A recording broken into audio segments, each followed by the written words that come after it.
Hello ចាជំរាបសួរបងប្អូនអរគ្នារីករាយថ្ងៃអាទិត្យនេះចុងសប្តាហ៍ផងដែរបងប្អូនថ្ងៃនេះគឺអាកាសធាតុមេស្តុង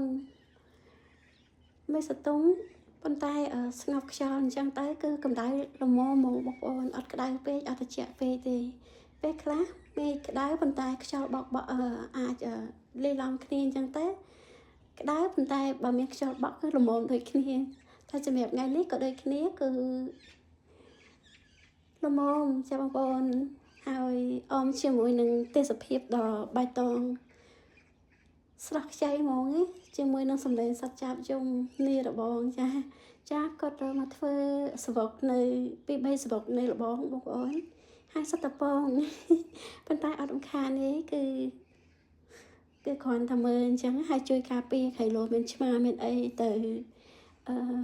រំខានពងរបស់សត្វចាបអញ្ចឹងហើយដាក់ទឹកដាក់អីឲ្យគាត់នៅសួនច្បារអីអញ្ចឹងបងប្អូនចានៅរដូវក្តៅអញ្ចឹងពេលខ្លះផ្ទះខ្ញុំដូចសួនសត្វអញ្ចឹងមានទាំងសត្វកម្ពមាមានសត្វក្តាន់ឬក៏មានសត្វប្រភេទផ្សេងទៀតគឺមកសោកហើយនឹង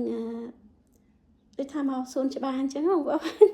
ហើយកម្ពមាស្លូតទៅនេះបងប្អូនក៏អត់រំខានយើងទេចាតូចហើយ